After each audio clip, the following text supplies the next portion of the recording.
Hey guys, my name is Ronen Rubinstein. You're watching the Permanent Rain Press.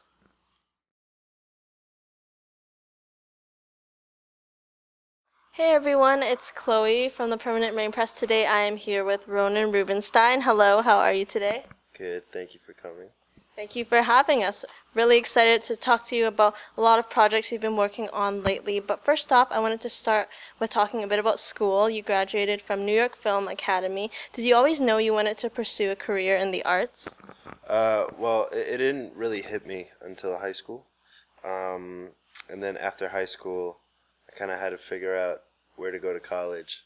And Film Academy seemed like the best option. And I finished the 1-year conservatory there in New York. And once I finished that, just one thing led to another. But I would say since high school, probably around sophomore year of high school, that summer is when I first, I think, really set my mind that I want to do this as a career. And then I guess school was great because it let you hone in on your craft. What do you think is the most valuable lesson you took away from your studies? I think just being comfortable with myself and just being comfortable with whatever comes your way. It definitely let down a bunch of walls, and it provides you with this kind of base of just skills that you wouldn't think are needed in performing, and so a bit of all of that really taught me, stuff that I still use today. That's great, and you're probably carrying that on to a lot of things that you've been working on, which leads me to talking about Dead of Summer. You can be seen as Alex on the show, which premieres in June, kind of described as part coming of age, part supernatural horror story. So what can you share about the plot and your character? So Dead of Summer, it's pretty much a psychological thriller drama with that coming of age theme of it. It should be a fun show. I think people will take away that it's a fun show. It's going to be scary, but overall it's fun. It definitely plays with your mind at times. And it's 1989 summer camp. We're all returning campers. It's our first time as counselors. And this is the first episode you'll see is leading up to as the camp opens. And we're all reintroduced, and we've all known each other except for Amy. Amy's the new girl, and and then you'll see that the little certain things start happening that are actually pretty scary, and that starts leading into the rest of the show. Definitely very intriguing, and people should tune in. I was noticing the cast, you love to post pictures with each other on set and then off set as well. So how has that whole dynamic been like, especially with all of you being really young, up-and-coming actors?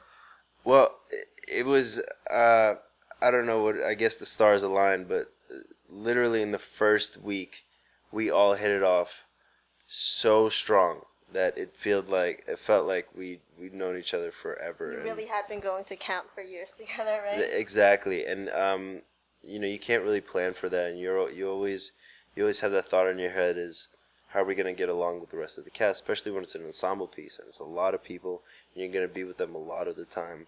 And in the first week, I don't know what it was, but we just all clicked, and all of us clicked with just across the board on what our interests are and what we like, and films and everything like that, and yeah, we've been a family pretty much since the end of March, and it's already coming up to June. So it's great to have like that whole cast bondings, Yeah, and you can hang out with them all the time, right? It's a miracle, especially the fact that it's such a large cast, and we're so close right now. We all literally just went out this past weekend for one of our cast members' birthday, and it's just like, wow, like we're all here still. Like it's I don't know, man, it's weird. It's just really fun, right? Yeah. So let's talk a bit about in 2013. Let me get this right. You wrote, produced, directed, and starred in the short film Something in the Way. How was that whole process and experience like for you? Well, it was certainly an experience. Unfortunately, it didn't go as I wanted to. The the ending of I guess you could say the post of the whole film. But it's definitely a project that I was very passionate about back then, and I still am, and I hope one day I'll have the opportunity to make it what I really wanted to, and that's a feature film.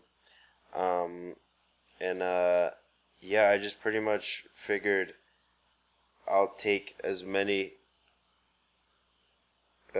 seats in this position and make it as good as I possibly could.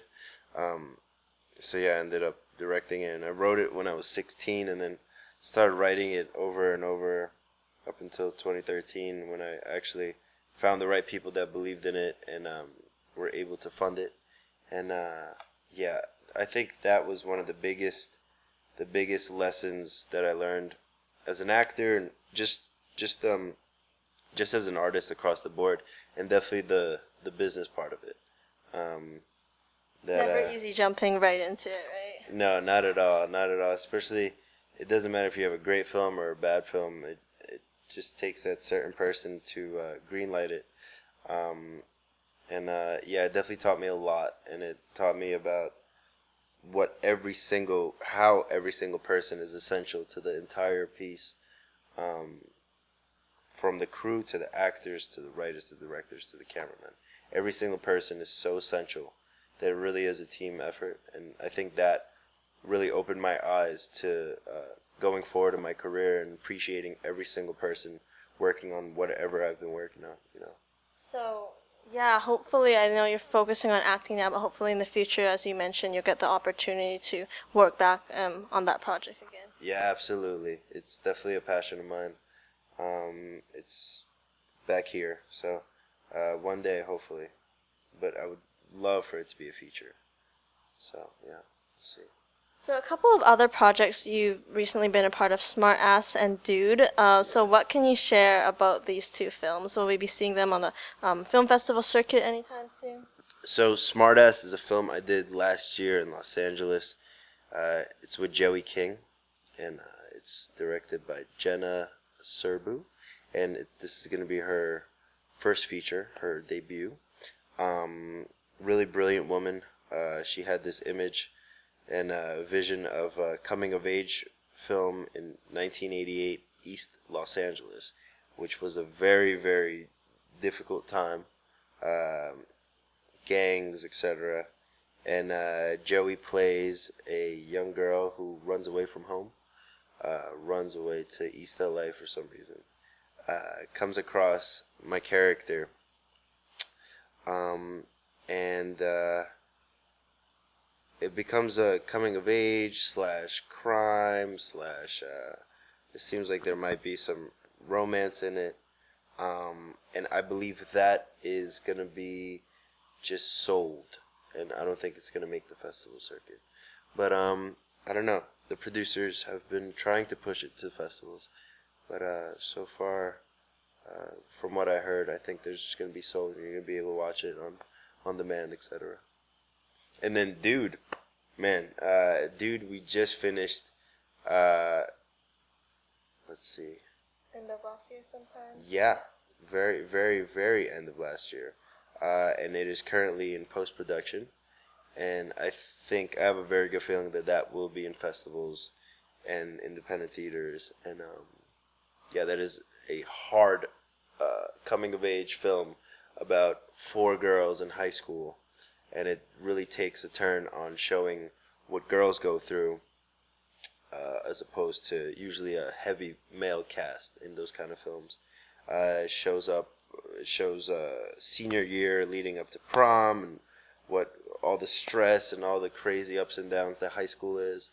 And these 4 girls are really, really, really, really good friends, and then they have to deal with people leaving to certain colleges and being split up like that. And I have a pretty interesting smaller part in it, but it was once again, it was an experience, and especially working with, and that is directed by Olivia Mitchell, and she's also her first time. It's gonna be her debut, and she was extraordinary. She's you're gonna see a lot of her. She's actually writing the new remake of Ocean's 11 with an all-female cast. So that's what the new reboot is going to be, yeah. And Sandra Bullock is attached. And so she has a bright future. And yeah, it was an amazing experience. And I guess it's always nice working with these first-time directors. They have such a distinct vision, and it's always fun to, be a part of their passion project. Absolutely, and I've been lucky to have worked with many first-time directors, especially first-time women directors. And I know the business right now is having a bit of an issue of finding. I don't know if they're having an issue finding the personnel or finding the correct material, but it just doesn't seem like there's enough women in the business overall. So it's honestly an honor to be a part of their first project, And I mean, it's definitely a different experience working with a first-time director, multiple director or female, male. So I mean, I've been blessed to have a bit of everything so far, and hopefully it continues. It's definitely nice to see that as well. Obviously, more women in the entertainment industry and what they can do with film and writing and all the behind-the-scenes work as well. So, switching topics a bit, now we have a couple of fun questions for you. Who are you listening to on your playlist? Top 2 picks. Top 2? Red Hot Chili Peppers and Majid Jordan, which is a Canadian local. I haven't heard. From Vancouver, or do you know elsewhere? Toronto. They're part of OVO, Drake's organization.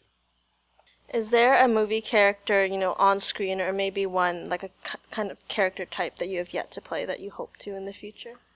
I don't really know. I have a point of view that I'm open to any character as long as it's part of a good material, a good film. Great directors, which is is the dream. So I can't say anything specific. Pretty much open for everything. So you definitely look at the film as like a project rather than Absolutely. Just a character. No, yeah, I think it would be silly to look at it as just your single character, because us as actors, we only have a very small part to what goes into the overall finished product. So. Yeah, it has to be an overall. Definitely part of something bigger. And lastly, if you could be any ice cream flavor, which would you be and why?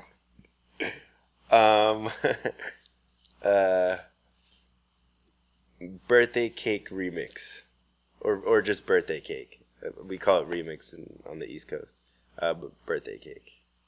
Because it's colorful and it's amazing. It tastes really, really good. Yeah. Well, that's a great answer. I'd like to thank you so much for taking the time to chat with us. Make sure you catch Ronen in Dead of Summer, premieres June 28th on Freeform. Set your PVRs, tape it, watch it, and we will catch you next time.